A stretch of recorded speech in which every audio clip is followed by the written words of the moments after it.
नमस्कार, आप देख रहे हैं सीएनबीसी आवाज। और बजट के ठीक पहले और इकोनॉमिक सर्वे के बाद आज मेहमानों के एक बड़े पैनल से हम चर्चा कर रहे हैं कि बजट कैसा आ सकता है। इकोनॉमिक सर्वे साफ संकेत दे रहा है कि ग्रोथ की रफ्तार अगले साल सुस्त पड़ने जा रही है और इसकी एक बड़ी वजह है ग्रामीण अर्थव्यवस्था की बुरी हालत। सरकार निवेश बढ़ाती है तो फिस्कल डेफिसिट बढ़ने का खतरा होगा। वहीं ग्रोथ के लिए बड़ा पैसा कहां से आए, वो कहां से आए, ये बताने की जरूरत होगी बजट में। महंगाई, रोजगार और टैक्स जैसे मुद्दे सरकार के सामने हैं। ऐसे में सबसे बड़ा सवाल यह है कि वित्त मंत्री बजट में क्या बड़े और बोल्ड फैसले ले सकते हैं। बजट से पहले बजट पर इस बड़ी चर्चा में हमारे साथ जुड़ रहे हैं बीजेपी के प्रवक्ता एमजे अकबर और वरिष्ठ पत्रकार टीसीएस श्रीनिवास राघवन, आदित्य बिरला ग्रुप के प्रेसिडेंट और चीफ इकोनॉमिस्ट अजीत रानाडे और टोयोटा किर्लोस्कर मोटर्स के वाइस चेयरमैन विक्रम किर्लोस्कर। सभी मेहमानों का वक्त निकालने के लिए शुक्रिया। सबसे पहले मैं टीसीए आपके पास आना चाहूंगा एक टोन सेट करने के लिए, आज जो हमारे पास पैनल है उनसे बात करने के लिए कि इकोनॉमिक सर्वे की रीडिंग की जाए तो उसमें तो ये दिखता है कि ग्रोथ स्लो होगी, रियलिस्टिक बात कह रहे हैं। और दूसरी डर की बात यह है कि शायद फिस्कल डेफिसिट की लक्ष्मण रेखा को लांघने की जरूरत पड़ जाए। तो आपका ओपनिंग रिमार्क। देखिए, ये कहीं ऐसा नहीं लिखा है कि ईयर आफ्टर ईयर चीन की तरह से आप 8, 9, 10% पे ग्रो करते रहें। उस तरह की ग्रोथ आपको चाहिए तो आपको डेमोक्रेसी से थोड़ा अलग रहना पड़ेगा। तो हमारी जो परिस्थिति है इसमें ये ऊपर नीचे होता रहेगा। ग्रोथ रेट जो है सिर्फ इतना देखना है कि स्टेबिलिटी रहे ग्रोथ में, कि एक पर्टिकुलर रेट से नीचे नहीं गिरे।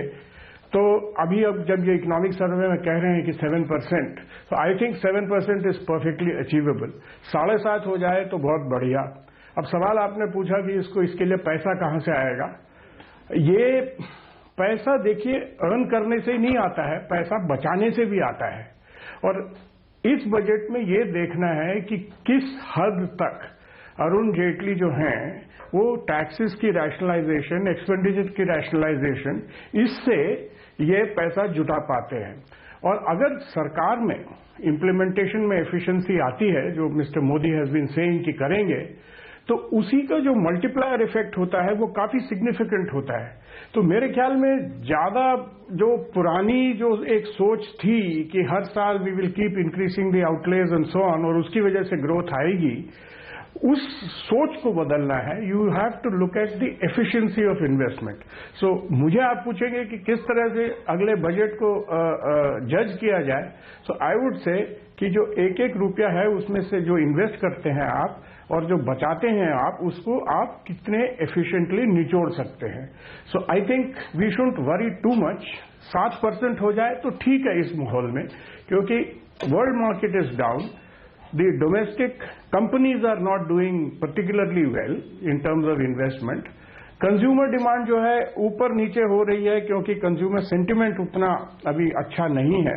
तो सिर्फ गवर्नमेंट ही कर सकती है। अब किस हद तक कर सकती है उसका जो इफेक्ट फाइनेंशियल मार्केट्स पे होगा, बॉन्ड मार्केट, शेयर मार्केट, फलाना जो भी है, जो फॉरेन इन्वेस्टर्स जो हैं वो उसको किस नजरिए से देखेंगे, वो जो है you cannot be swayed entirely by that. एक जो कांग्रेस की जो सरकार थी उसमें एक बहुत बड़ी प्रॉब्लम ये थी कि दे ट्राई टू, वो मनमोहन सिंह जी का शायद एक ये था कि 1 सेकंड के लिए भी 10% ग्रोथ हो जाए तो I will go down in history. तो उसकी वजह से जो इकोनॉमी को इन्फ्लेट किया था वो it is like a fat fellow who's got a heart attack. तो धीरे धीरे जरा वजन कम करना पड़ेगा। तो उसमें जो तकलीफ होती है इकोनॉमी की वही अभी हम देख रहे हैं। तो इसलिए I wouldn't worry too much. ठीक है, तो रूरल सेक्टर की बात वो अलग है, वो rural sector is not related directly to the budget. Absolutely, तो उस पर बात करेंगे आगे चलते हुए। लेकिन अजीत रानाडे साहब, आपका भी एक ओपनिंग रिमार्क इसी पर चाहिए कि ये जो इकोनॉमिक सर्वे आया है इसको देखते हुए सरकार का स्टांस क्या नजर आता है। क्योंकि एक तरफ हमको कह रहे हैं कि 7 से 8% ग्रोथ बहुत अच्छी है दुनिया भर की हालत को देखते हुए, ऐसे में फिर इकोनॉमी को आगे चलाने के लिए स्टिमुलस की क्या जरूरत है? फिर तो अपने आप चलनी चाहिए। आपने बहुत सही बात की संजय जी कि अगर हमारी इकोनॉमी दुनिया के सबसे फास्टेस्ट ग्रोइंग इकोनॉमी में है तो इस इकोनॉमी को बहुत बढ़िया स्टिमुलस की क्या जरूरत है। तो ये स्टिमुलस की बात यह है कि रूरल इकोनॉमी या एग्रीकल्चर को स्टिमुलस की जरूरत है, rural infrastructure, rural roads, irrigation वगैरह, सिंचन। लेकिन मैं समझता हूं कि इस साल में ऐसा माहौल है कि तेल की कीमत भी कम है। इस साल हम दोनों कर पाएंगे, स्टिमुलस भी दे पाएंगे और फिस्कल जो बजट का डेफिसिट का जो प्रॉमिस है, जो वादा था कि 3.5% वित्त मंत्री ने कहा था कि अगले साल हम 3.5% तक रखेंगे फिस्कल डेफिसिट को, तो वो भी हम कर पाएंगे। ये ऐसा माहौल है इस साल का कि, और थोड़ा बहुत उनको जुगाड़ करना पड़ेगा क्योंकि थोड़े एसेट सेल होंगे, थोड़ा खर्चे को पोर्टफोलियो रीअरेंज करना पड़ेगा। तो मैं समझता हूं कि इस साल हम दोनों कर पाएंगे, fiscal stimulus for rural economy and fiscal discipline of 3.5%। जी बिल्कुल। आइए इसमें एक कमेंट अब एमजे अकबर साहब का लेते हैं। सर, हम ये कह रहे थे आज दोपहर को एक चर्चा में कि इकोनॉमिक सर्वे का काम होता है सच सच बोलना और बजट का काम होता है शुभ शुभ बोलना। तो इस वक्त इस नंबर को लेकर के बड़ी बहस चलती है कि अगर फिस्कल डेफिसिट 3.5 पर हम कायम न रह पाए अगले साल भी, तो क्या फर्क पड़ता है, थोड़ी सी लिबर्टी ले सकते हैं। जबकि दूसरे लोग कहते हैं कि मैक्रो स्टेबिलिटी का मैसेज जाना बहुत जरूरी है। अगर इस देश को तरक्की करना है तो फाइनेंशियल फिस्कल डेफिसिट के आंकड़े के साथ छेड़छाड़ नहीं होनी चाहिए। लेकिन अब हमको लगता है कि कुछ छेड़छाड़ होने जा रही है। आप मेरी बात से सहमत होंगे? संजय, हमारे वित्त मंत्री अरुण जेटली जी ने शुरू से ही एक बात बहुत क्लियर कर दी थी, वो है कि वो फिस्कल इररिस्पॉन्सिबिलिटी में यकीन नहीं करते हैं और वो अनुशासन स्पेंडिंग में वो जितना ला सकते हैं उससे वो बड़ी उस पर कड़ाई करते हैं, नजर रखते हैं और वो जानते हैं कि ये जो है ये की है इकोनॉमिक प्रोग्रेस का। हाँ ठीक है, शुरू में प्रतिक्रिया भी होगी, शुरू में कुछ लोग नाराज भी होंगे, लेकिन लॉन्ग टर्म बेनिफिट्स उनकी जो नीति है उसका अब सामने नजर आने लगा है। जहां तक ग्रोथ का सवाल है, 7 और 7.5% के बीच में आपने यहाँ के आंकड़े देख चुके हैं, उस पर विवाद भी हुआ होगा। एक बात आपको बता दूं कि जब हमारी सरकार आई थी तो 7 बहुत दूर तक नजर नहीं आ रहा था, वो 4.5% पर ग्रोथ चली गई थी। तो अगर हम 2 साल के अंदर 2.5% बढ़ा दिए, या मेरा यकीन है कि उससे ज्यादा बढ़ा दिए, तो एक बहुत बड़ी अचीवमेंट है। अच्छा, मैं तो इस मामले में ऑप्टिमिस्टिक हूं। मैं समझता हूं कि 7.5 के करीब जाएगा। उसके 2 कारण हैं। एक तो पिछले 2 साल से, जब से हमारी सरकार आई है, ऊपर वाले की मेहरबानी कम से कम एक एरिया में तो नहीं आई है। बारिश जो है दोनों साल खराब गई है बारिश, और इस साल पूरा यकीन है, जो फोरकास्ट भी बता रहे हैं कि इस साल बारिश जो है अच्छी होगी।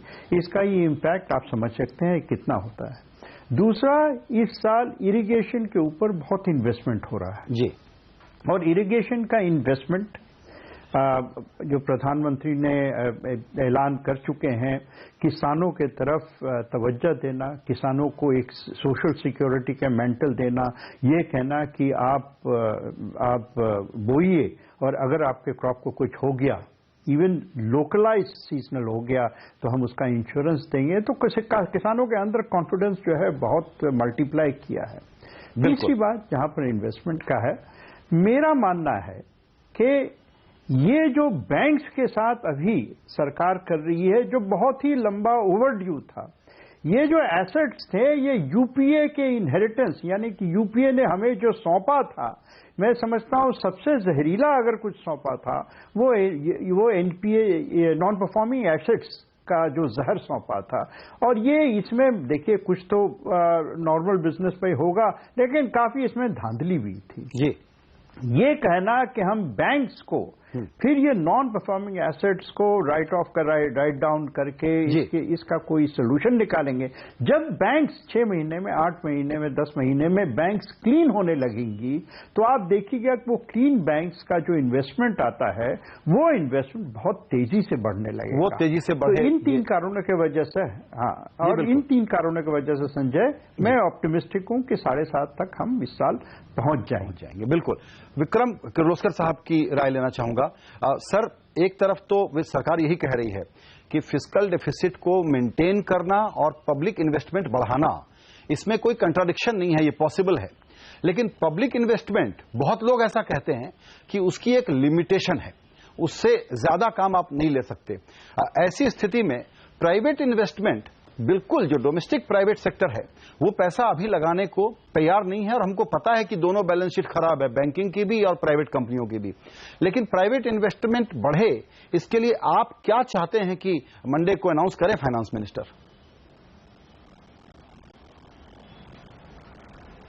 मेरा एक इंटरेस्ट है बजट में जो इकोनॉमिक सर्वे में बोला है कि ग्रोथ रेट 7.5% हो जाएगा। The growth rate is depending a lot on the world economy and generally what's happening with oil prices, etc. And 7.5% if it comes, I'll be quite happy.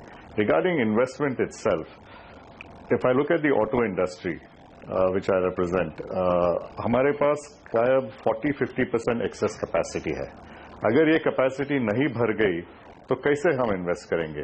और ये auto industry है is almost 25% of the whole manufacturing industry और it is always engine of growth, a driver of growth for investment in the manufacturing industry. So until this capacity is filled up, it's going to be very difficult for private sector investment to grow. My interest in what the finance minister will talk about on budget day after tomorrow actually are 2-3 areas.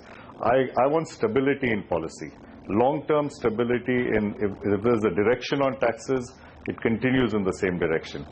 If there is a direction on stimulus, it continues in the same direction. No surprises coming up. Direction of taxes, it continues in the same direction. Auto industry is highly taxed. We are looking for some improvement. And there are a couple of other things which are happening over the last 2-3 years, which are disruptions in the economy. One area is in the environmental area, and the second is in labor area. In the environmental area, what we have witnessed in Delhi is sudden banning of diesel, regulations being changed rapidly. These put a fear in investment. We are for the environment, we are for going to Euro 6, we are for reducing pollution, but disruptions, at the instance of a court is a problem. So we are looking for firm policy from the government which is valid for 10-15 years. A firm policy, a direction in the policy, and the direction in the regulation. That will encourage investment. Bilkul. Second, on the labor side, when I say it's not concerned on labor laws, but we have to increase employment. You see the Jat trouble or Patel issues and all these kind of things. These are really a result of people not having jobs, I think. And it is vital that investment is stimulated. Private sector has to make meaningful investment that will generate jobs. And to do that, again, we need long-term stable policies, which gives us confidence to invest. जी, बिल्कुल। आपने किर्लोस्कर साहब की राय सुनी। अब मैं अमित राठी जी आपसे समझना चाहूंगा कि अभी टीसी एक बात कह रहे थे, वो ये कि ये सरकार थोड़े पुराने जो तौर तरीके होते हैं पॉलिटिकल क्लास के बजट बनाने के, उससे थोड़ी बाहर है, थोड़ा एक प्रैग्मेटिक अप्रोच है। इसीलिए आप लोग जब बाजार के हिसाब से देखते हैं तो हमको ऐसा लगता है कि पॉलिटिकल लीडरशिप वहां की दिल्ली में ये कहती है कि हम रियल इकोनॉमी को ध्यान में रख करके बजट बनाते हैं, बाजार के सेंसेक्स के उतार चढ़ाव को देख करके बाजार नहीं बनाते। हम समझते हैं कि बाजार सब कुछ पहले बता देता है और बाजार का मूड अच्छा नहीं दिख रहा है, उसकी एक्सपेक्टेशन तो लग रहा है बजट से कुछ है ही नहीं। वो ये मान के चल रहा है कि शायद एक मेंटेनेंस वाला और एक हाउसकीपिंग वाला बजट आने वाला है। आप क्या कहते हैं? आई थिंक आपकी बात सही है कि एक्सपेक्टेशंस काफी लो है, बट ये गवर्नमेंट के लिए अपॉर्चुनिटी भी है कि थोड़ा सरप्राइज करे।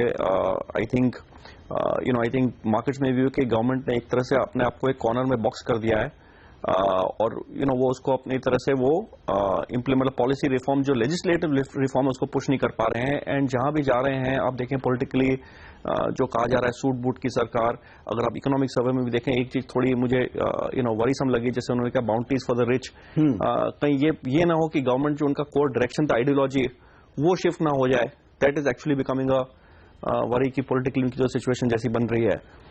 बट आई थिंक इवन अगर ये कोर्स स्टे करें, मेंटेनेंस बजट भी करें, आई थिंक मार्केट्स के लिए दो चीजें इंपॉर्टेंट है। एक है फिस्कल डेफिसिट नंबर ज्यादा आउट ऑफ लाइन नहीं चला जाए। इफ दे टारगेटिंग 3.5 वो 0.1 0.2% इधर उधर हो वो ठीक रहेगा। 2-3 डेसिमल पॉइंट को डाइजेस्ट कर लेगा मार्केट, वो मार्केट डाइजेस्ट कर लेगा। और सेकंड आई थिंक जो ईज ऑफ डूइंग बिजनेस का people want to see action in terms of saying smaller government, so that is a big thing that और ये बिल्कुल ठीक कह रहे हैं आप। इकोनॉमिक सर्वे भी कहता है कि गवर्नेंस जितना रिड्यूस होकर के नजर आए उतना ठीक होगा।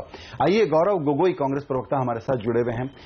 गौरव, आपने अकबर साहब का एक कमेंट सुना, मैं चाहता हूं कि उस पर आप रिएक्ट करें, क्योंकि इस सरकार के सामने जो सबसे बड़ा चैलेंज और सबसे बड़ा लॉकजाम है वो है पीएसयू बैंकों के स्ट्रेस का और डूबते हुए कर्जे का। और पक्के तौर पर जैसा अकबर साहब कह रहे थे कि ये यूपीए का एक गिफ्ट छोड़ करके आपने दे दिया इनको, आप इस पर क्या कहना चाहते हैं? देखिए, जब 2014 का लोकसभा निर्वाचन आया तो पूरे देश ने सुना कि एक नई सरकार आई है जिसके हाथ राजनीतिक बहुमत है, एक नेतृत्व है जो शक्तिशाली है और एक दृश्य है जो बाजार और उद्योग के प्रति सहानुभूति रखता है। तो बहुत लोगों ने सोचा कि जरूर अच्छे दिन आ गए हैं। पहले 6 महीने हमने सुना कि बीजेपी के प्रवक्ता पिछले सरकार को दोषी ठहरा रहे हैं। अब 20 महीने हो गए हैं लेकिन उनके वाणी में कोई बदलाव नहीं देखा। अभी भी वो इतिहास की तरफ देख रहे हैं और पिछले सरकार को दोषी ठहरा रहे हैं। मतलब अपने 2 साल की जो विफलता है उससे वो भागने की कोशिश कर रहे हैं। आज अगर आप देखें कि मैन्युफैक्चरिंग पिछले सरकार के समय इस वर्तमान सरकार के दौरान मैन्युफैक्चरिंग बहुत कम हो गया है। जो 8 कोर इंडस्ट्रियल सेक्टर्स हैं, स्टील, सीमेंट, पिछले सरकार के समय आज इस वर्तमान समय में कम हो गया है। एग्रीकल्चर ग्रोथ रेट के समय में पिछले सरकार के समय वर्तमान के समय में कम हो गया है। तो आज का जो भारत देश है उसकी जो स्थिति है उसकी स्थिति पुराने दिनों से अब और खराब की तरफ जा रही है। अब सरकार को क्या करना चाहिए? सरकार को एक नीति बनानी चाहिए कि वो जब देख रही है कि अंतर्राष्ट्रीय स्तर पे मार्केट डिमांड कम है तो यहां पे लोकल डिमांड कैसे स्टिमुलेट करा जाए।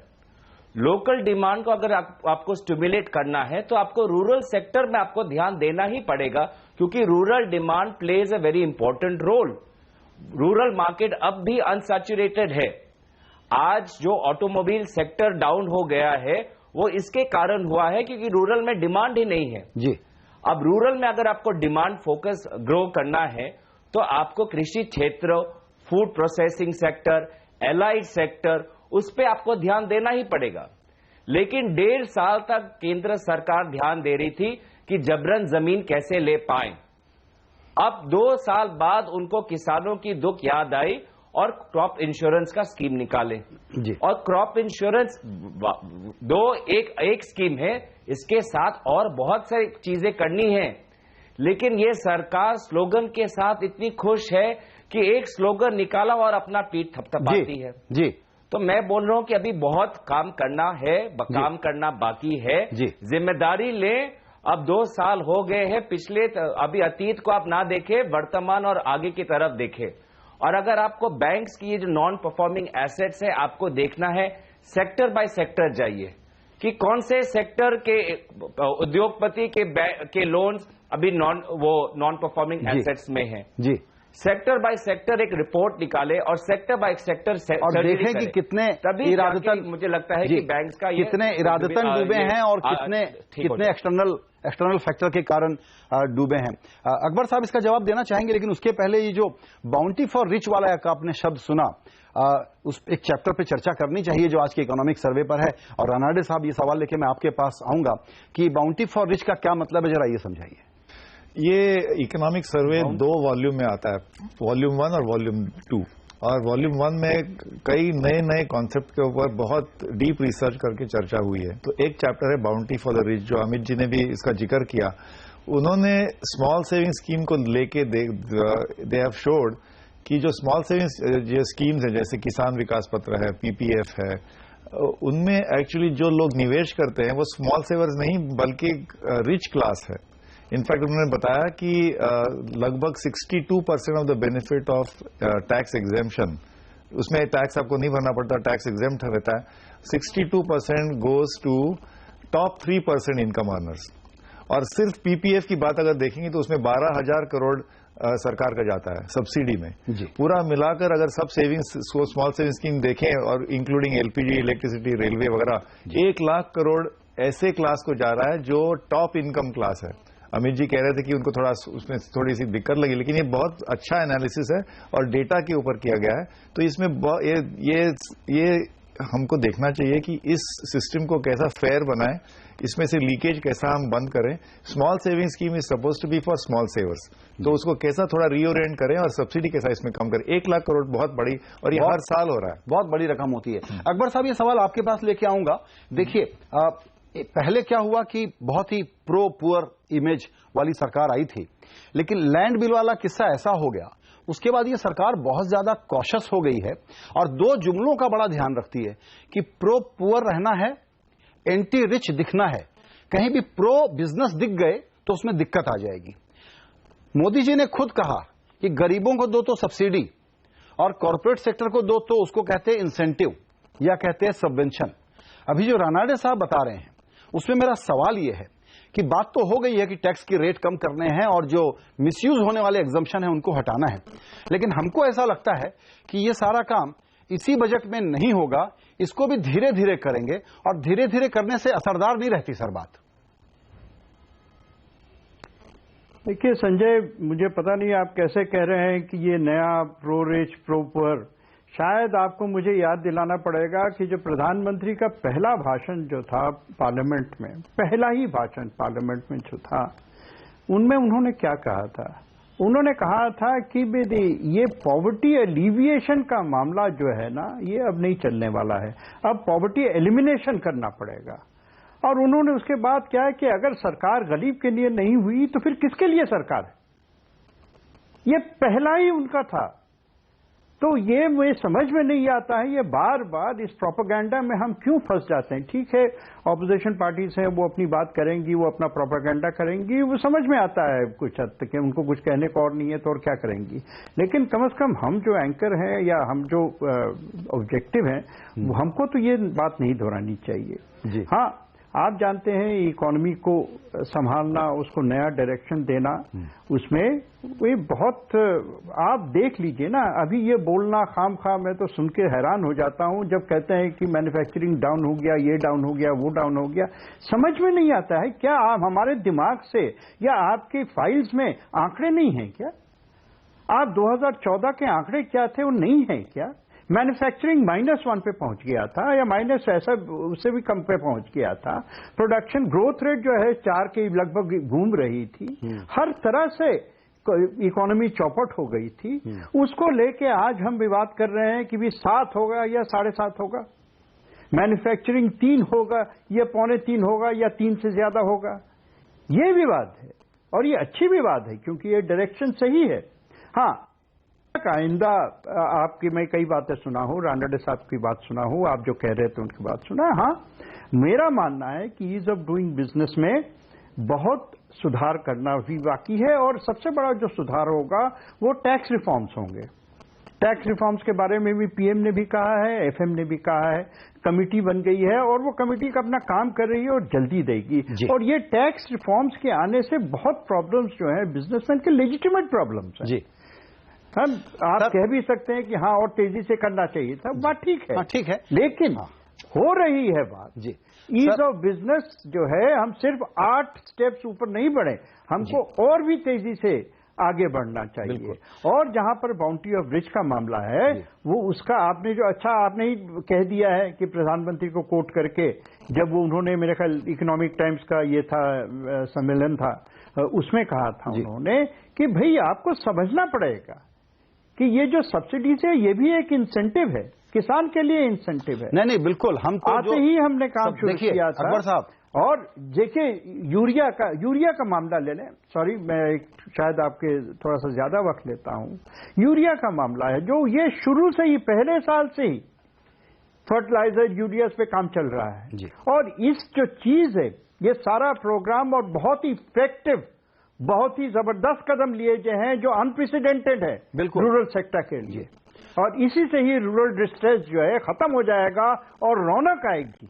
बिल्कुल, ये जो आपने कहा रूरल डिस्ट्रेस खत्म हो जाएगा, ये हम भी समझते हैं कि रूरल डिस्ट्रेस को दूर करने के लिए जो किया जाए वो कम है।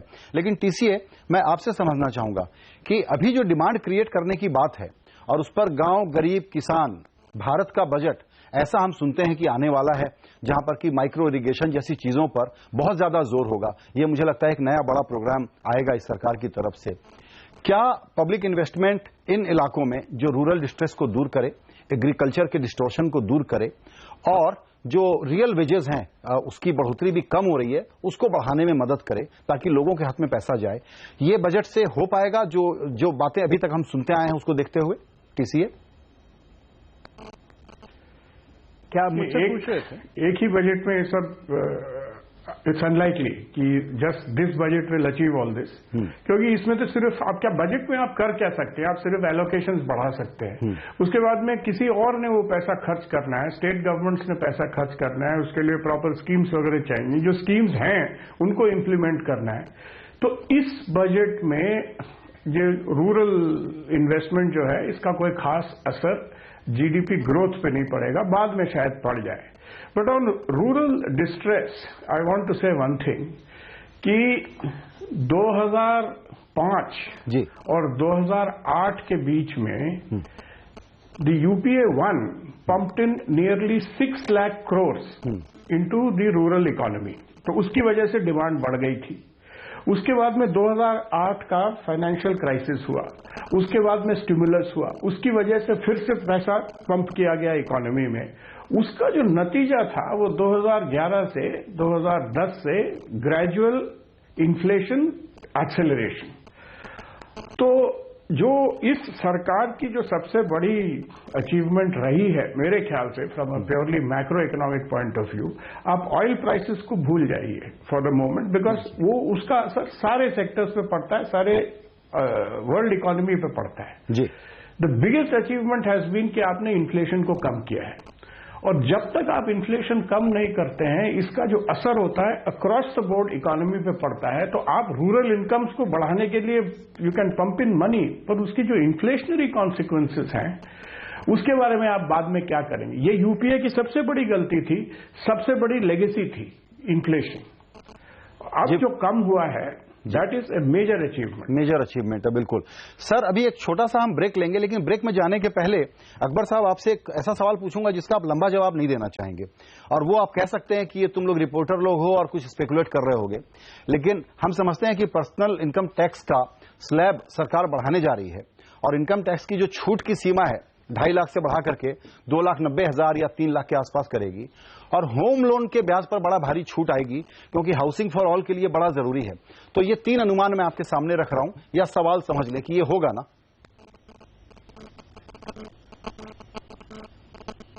ये आप ब्रेक के पहले जवाब चाहते हैं? हाँ बिल्कुल, आपसे पूछ रहा हूं सर मैं। हाँ अच्छा, देखिए सबसे पहले तो आपको बता दूं, शायद आपको बजट के बारे में ज्यादा जानकारी है, मुझे तो नहीं है क्योंकि मुझसे तो फाइनेंस मिनिस्टर ने कुछ शेयर नहीं किया है, हो सकता है कि आपसे शेयर किया होगा, तो मुझे नहीं पता है कि स्पेसिफिकली कौन कौन है। हाँ, लेकिन आपका अनुमान, अगर आप डायरेक्शन देखें, आप अगर क्लूज देखें, हिंट्स देखें, और कॉमन सेंस जो कहता है, आपकी बात मुझे लगती है कि it is a good assumption, it is a good assumption.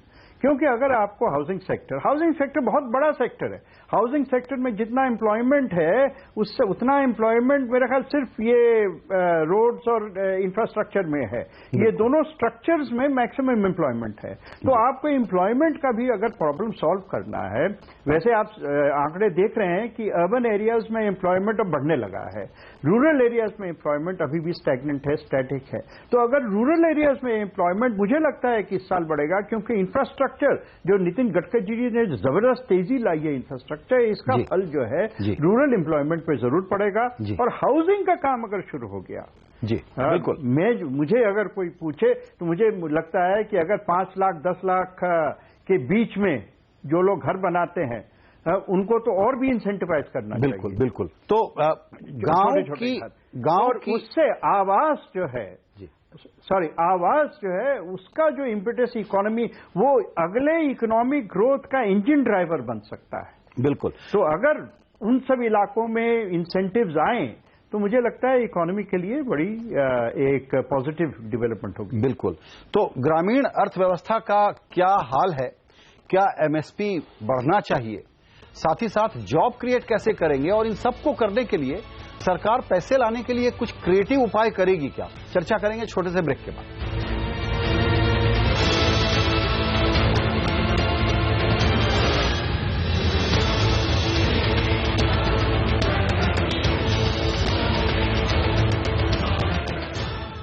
CNBC आवाज पर चर्चा हो रही है कि ये बजट देश की तरक्की के रास्ते को कितना तेजी से आगे बढ़ाएगा।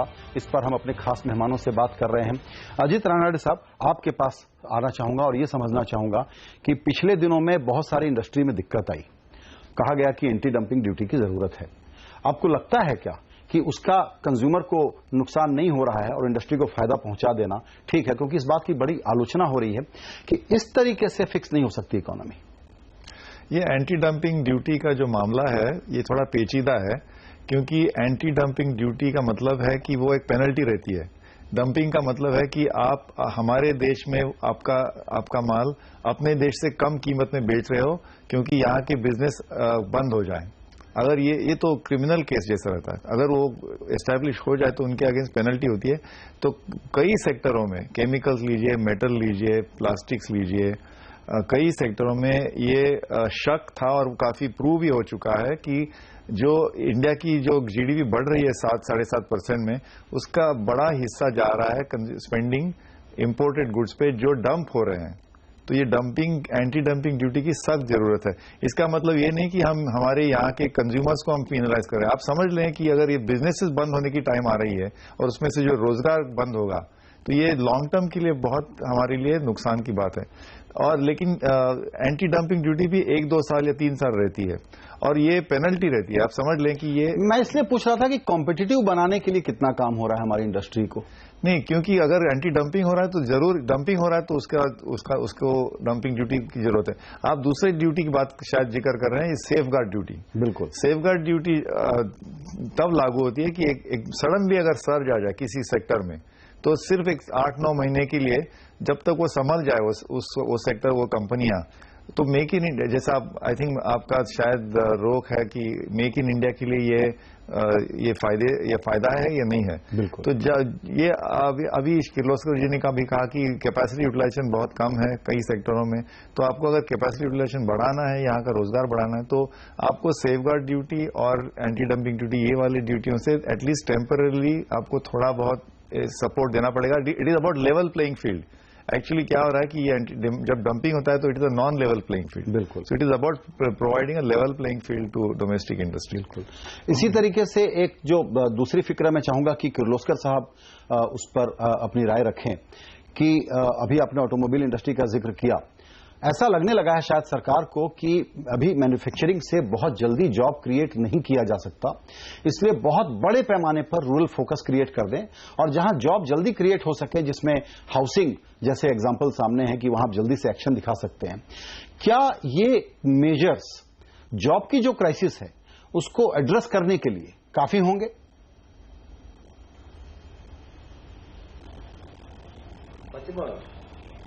गोपी विक्रम किर्लोस्कर साहब, आपको मेरा सवाल सुनाई पड़ा? हेलो जी, आपको मेरी आवाज मिल रही है किर्लोस्कर साहब? नहीं, उनको मेरी आवाज नहीं जा पा रही है। ये सवाल लेकर के मैं जाना चाहूंगा टीसीए के पास कि सर, जॉब की जितनी बड़ी समस्या इस देश में है, चूंकि अब लगने लगा है कि मैन्युफैक्चरिंग से शॉर्ट टर्म में क्रिएट नहीं कर सकते, तो आपको लगता है कि रूरल फोकस जितना होगा उससे इस चैलेंज को एक तरीके से उसका सामना किया जा सकता है, या जॉब क्राइसिस दरअसल और बढ़ती हुई दिख रही है? जॉब क्राइसिस तो बढ़ती ही रहेगी क्योंकि workforce is too big to be absorbed even in 20 years time. So that crisis will remain with us. Rural jobs जो है वो डिपेंड करता है कि आप जो रूरल लेबर है उससे आप क्या करवाते हैं। रोड्स बनाने हैं, टैंक्स बनवाने हैं, इरिगेशन का कुछ करवाना है, तो yes that is very good, उससे एक आउटपुट बढ़ती है। आई थिंक जो मनरेगा में जो चेंजेस आई हैं उसका जनरल डायरेक्शन यही है कि रियल एसेट्स बने, ये नहीं कि आप उनको वैसे ही पैसा दे दें जो पहले होता था। अभी it was not entirely that, but काफी हद तक होता था। तो budget, but I come back to this question कि आप बजट में इसके लिए क्या कर सकते हैं? आप सिर्फ एलोकेशन बढ़ा सकते हैं, स्टेट गवर्नमेंट्स को दे सकते हैं, आप खुद तो कुछ नहीं कर सकते। तो एलोकेशंस आप कितना बढ़ा सकते हैं? 5%, 10%, may be that much. And जब वो डिस्ट्रीब्यूट होता है 29 स्टेट्स पे, तो उसका जो असर होता है बहुत डिसिपेट हो जाता है। तो इसलिए दिस रूरल एम्प्लॉयमेंट की जो थ्रस्ट है, this has to come from the state governments. You should not जज the central budget on the basis of what the rural thrust is, ये इसकी वजह वो 1970 की इंदिरा गांधी की बजट स्पीच थी जी। तो जब उन्होंने ऐसे ही कह दिया कि जी central budget will address rural employment problems, ये वो एक टेम्पलेट बन गया है जज करने का। This is wrong ji. Central government का जो बजट का जो ये होता है वो है कि आप ठीक से एलोकेशंस इंडस्ट्रियल सेक्टर को करें, क्योंकि आपकी इतनी बड़ी पब्लिक सेक्टर है, या आप पब्लिक सेक्टर को बेच के पैसा कमाएं और उसको सोशल सेक्टर पे स्पेंड करें जी। तो I think we should view the budget very differently. जी बिल्कुल। एक देखिए, बजट में बहुत सारी चीजें नहीं होती, लेकिन इस वक्त मौका होता है कि हम सारे मुद्दों पर बात करें। तो ये बात आप बिल्कुल ठीक कह रहे हैं टीसीए की, कई चीजों का बजट से संबंध नहीं है, वो तो राज्यों को करना है। ऐसी एक विषय है जो नेसेसरली बजट से नहीं जुड़ा हुआ है, लेकिन बड़ा क्रिटिकल लगता है हमको इस वक्त, वो है पीपीपी। इतना वक्त हो गया, इतनी सारे बातें हो रही हैं। ये सवाल लेकर के विक्रम किर्लोस्कर साहब के पास आना चाहूंगा मैं कि जिस प्रकार से प्राइवेट सेक्टर का रोल सरकार के साथ काम करने में हो सकता था, उसमें अभी भी हमको ये लगता है कि पीपीपी का एक मॉडल एग्रीमेंट ये सरकार नहीं बना पा रही है। इसी कारण से अब ईपीसी रूट में जाने की शुरुआत हो गई है, उसी के जरिए ये काम किया जाएगा। क्या ये चॉइस सरकार की सही है? क्या ये रास्ता सही है?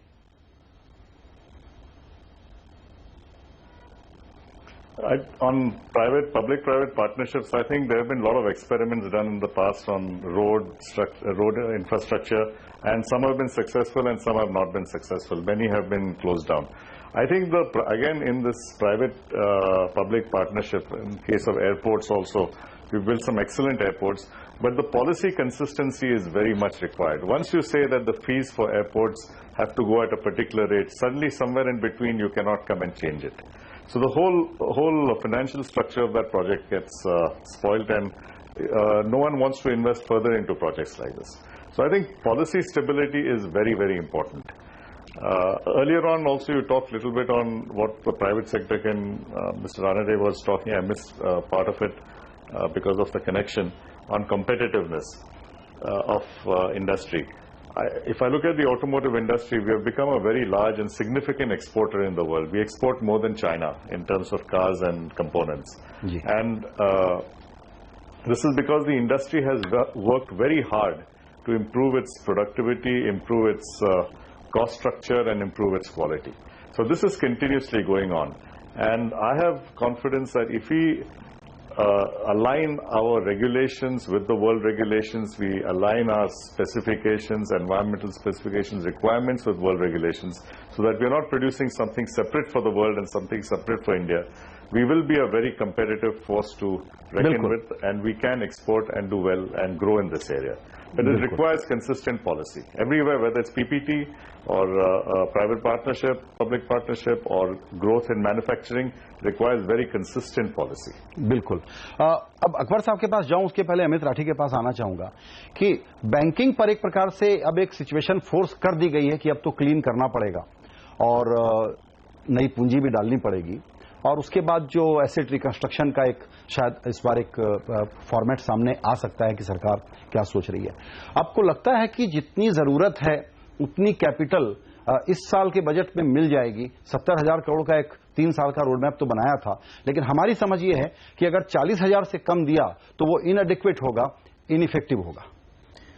आई थिंक मेरा मानना है कि कैपिटल 40-50 हजार से कहीं ज्यादा चाहिए। तो गवर्नमेंट भले ही वो 30,000 करे, 25,000 करे, 35,000 करे, मोर इंपॉर्टेंट है कि उनका रोड मैप क्या है कि how will they get more capital from outside of the government. और उसके लिए जो गवर्नमेंट ने काम चालू किया, पब्लिक सेक्टर बैंक से जो प्रोफेशनलाइजेशन करना है, जो उनकी वो इंद्रधनुष पॉलिसी है, I think so recognition is the first part की सबसे पहले प्रॉब्लम्स क्या है पब्लिक सेक्टर बैंक्स में। एनपीएस की प्रॉब्लम है, मैनेजमेंट और जो पॉलिटिकल इंटरफेरेंस की जो फ्रेमवर्क जो प्रॉब्लम थी, उनको आप रेक्टिफाई करें। And government can only begin by putting some amount of capital, but बड़ा कैपिटल आपको आउटसाइड इन्वेस्टर से ही लाना पड़ेगा। जी बिल्कुल। एक और छोटा सवाल, अभी आप लोगों को बड़ा डर लगा हुआ है कि long term capital gains tax का क्या होगा। आपको ऐसा लगता है कि उस पर कुछ एक्शन कर सकती है सरकार इस बजट में? सुनने में तो काफी आ रहा है। तो उसमें दो चीजें हो सकती है कि एक तो लॉन्ग टर्म जो पीरियड है एक्विटीज के लिए वो 1 साल से 3 साल हो सकता है, और दूसरा डाइजेस्ट कर लेंगे आप लोग। उसका I think short term reaction definitely आएगा। बट आई थिंक उसके लिए इवेंचुअली लोग प्रॉफिट में टैक्स दे रहे हैं कोई शॉर्ट टर्म में, विच इज ओके। जब तक लॉन्ग टर्म एक तरह से कमिंग बैक टू सब्सिडी के जो डिस्कशन कर रहे थे अपन कि एक तरह से आप जो इक्विटी में टैक्स फ्री कर रहे हैं लॉन्ग टर्म इक्विटीज में, वो एक तरह से सब्सिडी है एंड एनेबलिंग एनवायरमेंट है for risk capital to come in, because India really needs lot of risk capital and it is a way of mobilizing savings into equity markets. But challenge ये रहेगी कि आप उसमें differentiate कैसे करेंगे shares versus mutual funds में, क्योंकि आज market ऐसा volatile है कि it's very rare कि आप कोई एक कंपनी का शेयर लेके 3 साल रखें। म्यूचुअल फंड्स भले आप रख सकते हैं 3 साल के लिए, जो म्यूचुअल फंड्स चर्न करते रहे, तो वो एक चैलेंज रहेगी। I don't know how the government will deal with it, बिल्कुल, बट शॉर्ट टर्म रिएक्शन हो सकता है, but I don't think it makes too much of a difference in the long term. Absolutely, हमको लगता है कि सरकार के रैशनल से चलें तो शायद ये काम होना चाहिए, लेकिन बाजार का सेंटीमेंट इतना डाउन है कि शायद सोचें कि इसको पोस्टपोन करते हैं, बाद में देखेंगे। फिर मेरे लिए वक्त है एक छोटे से ब्रेक का। ब्रेक के बाद हम ये समझना चाहेंगे सभी मेहमानों से कि सरकार अपने एसेट मोनेटाइजेशन को लेकर के बहुत आक्रामक क्यों नहीं होती, क्योंकि अभी जो ग्लोबल हालत है उसमें हमारे पास इतना पैसा लाने के इतने तरीके हैं जिससे कि हम तो अपनी ग्रोथ को बहुत तेजी से बढ़ा सकते हैं। छोटा सा ब्रेक।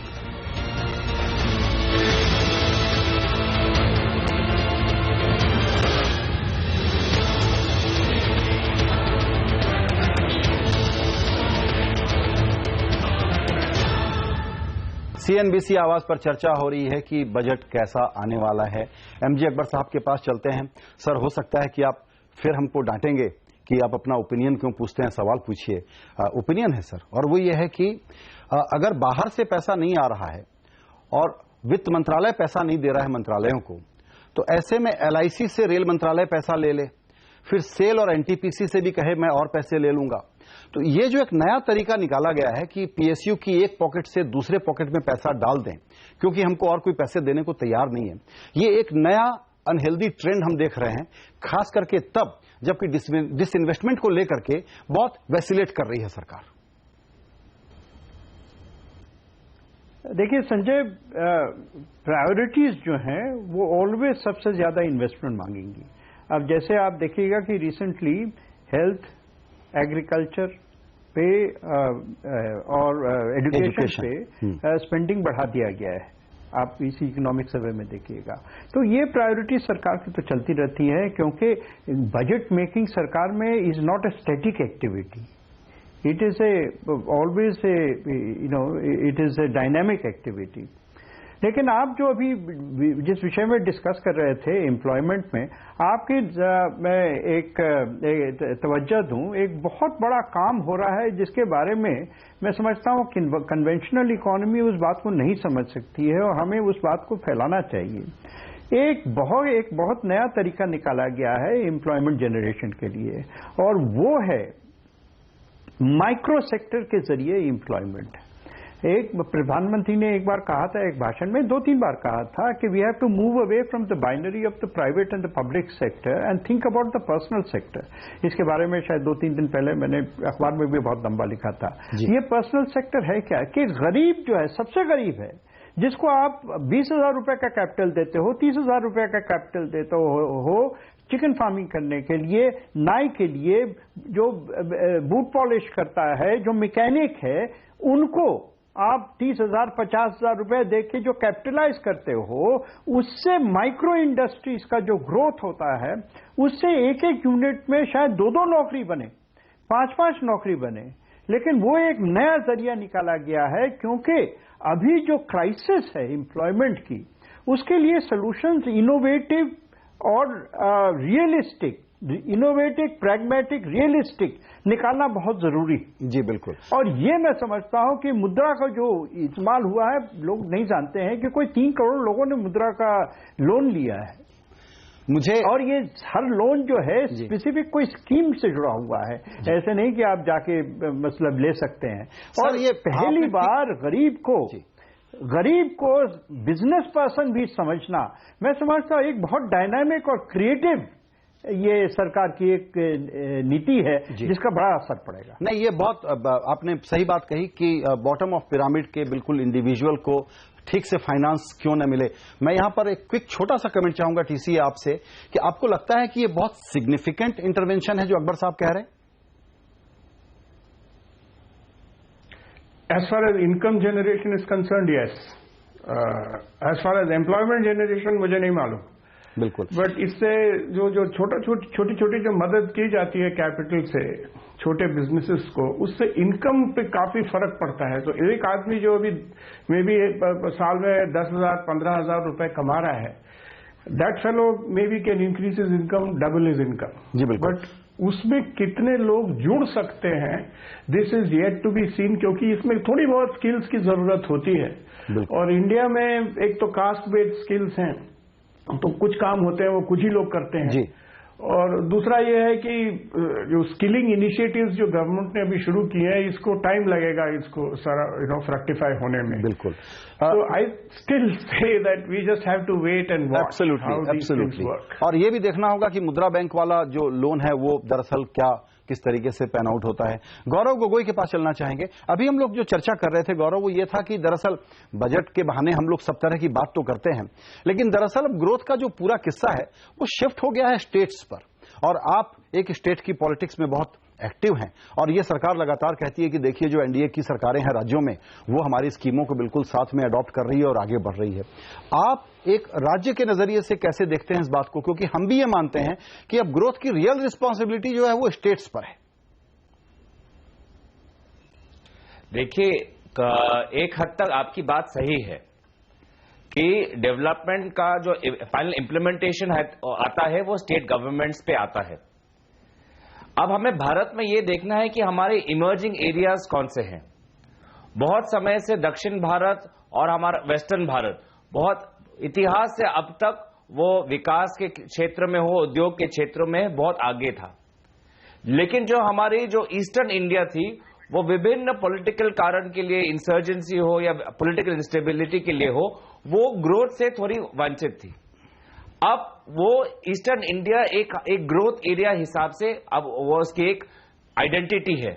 अगर आप गुवाहाटी को देखें, Guwahati is one of the top 10 busiest airports in India जी।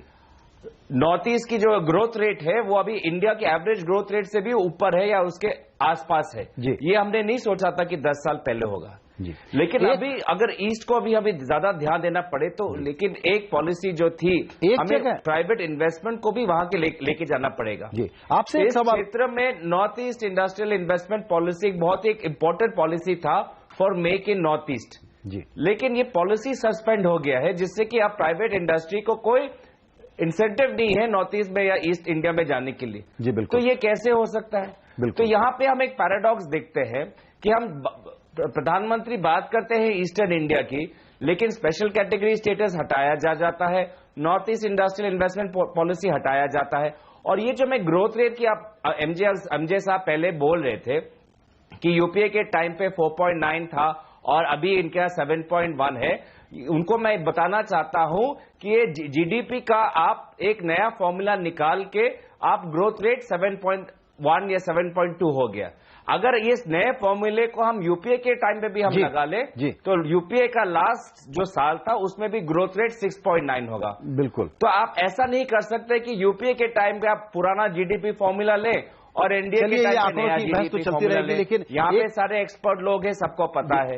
एक जो सबसे बड़ा प्रश्न, लास्ट बात मैं ये कहना संजय जी, लास्ट मैं पिछले सेगमेंट में मुझे चांस मिला नहीं, इसलिए मैं यहाँ पे थोड़ा सा मेरा समय लेना चाहूंगा। मैं इनफॉर्मल सेक्टर पे आपको ध्यान देना ही पड़ेगा। अगर आप जॉब क्रिएशन कर रहे हैं, जॉब क्रिएशन पूरा फॉर्मल सेक्टर से नहीं होगा, आपको रूरल लाइवलीहुड्स और रूरल इकोनॉमी पे ध्यान देना ही होगा। इसलिए आपको एक स्टडी निकालनी पड़ेगी कि क्योंकि आज रूरल इंडिया और अर्बन इंडिया के बीच में जो डिफरेंस है वो कम हो रहा है। जी बिल्कुल। लेकिन हम आज भी पॉलिसी अर्बन इंडिया के हिसाब से बना, अर्बन इंडिया रूरल इंडिया क्या मार्केट है, क्या डिमांड है, गौरव मैं आपको बिल्कुल एम्प्लॉयमेंट एक प्लान बना सकते हैं। जी गौरव, मैं बिल्कुल आपको इंटरप्ट नहीं करना चाह रहा था, लेकिन मेरा वक्त बिल्कुल खत्म है। आखिरी सवाल, बिल्कुल 30 सेकंड का जवाब लेना चाहूंगा अजीत रानाडे आपसे, और वो इस पर कि सरकार के पास पैसे जुटाने के इतने सारे सुझाव हम लोग देते रहते हैं, डिसइन्वेस्टमेंट के मोर्चे पर बहुत ही वैसिलेट कर रही है वो। इस बार आप समझते हैं कि एग्रेशन के साथ और क्लियर प्लान के साथ सामने आएगी? सबसे ज्यादा जो सफलता पाई है जो वो पहली एनडीए सरकार थी, तो उसी को दोहराए ये सरकार, एक डिसइन्वेस्टमेंट कमीशन करें और उनको रिस्पॉन्सिबिलिटी दें। ऐसा नहीं कि वन बाय वन करने के बजाय एक डिसइन्वेस्टमेंट कमीशन को ये जिम्मेदारी दी जाए कि आइडेंटिफाई करे और स्ट्रेटेजिकली सब जितना निवेश डिसइन्वेस्ट कर पाए। I think that is definitely required. Vikram, आप भी समझते हैं कि एक अलग डिसइन्वेस्टमेंट कमीशन आ जाए तो अच्छा होगा? हाँ, बिल्कुल। I agree with Mr Ranade. We need that. When Arun Shourie was there, he really pushed it very hard. We need someone with that push who can put this whole thing together, decide the priorities, what is required, what is not जिसको required. कहते हैं biting the bullet. हो सकता है कि जिस प्रकार की चुनौतियां हैं उसमें सरकार एक एक्सपेक्टेशन इतनी ज्यादा कम है कि एक बहुत साधारण सा बजट लेकर के आए। लेकिन हम जब कहते हैं कि बजट 2016 नाउ और नेवर, तो हमको लगता है कि हिंदुस्तान को जिस ग्रोथ की जरूरत है उसके लिए कुछ बड़े और बोल्ड फैसले करने की जरूरत है। हम अब देखते हैं कि मंडे को क्या सामने आने वाला है। आप सभी मेहमानों का चर्चा में शामिल होने के लिए शुक्रिया।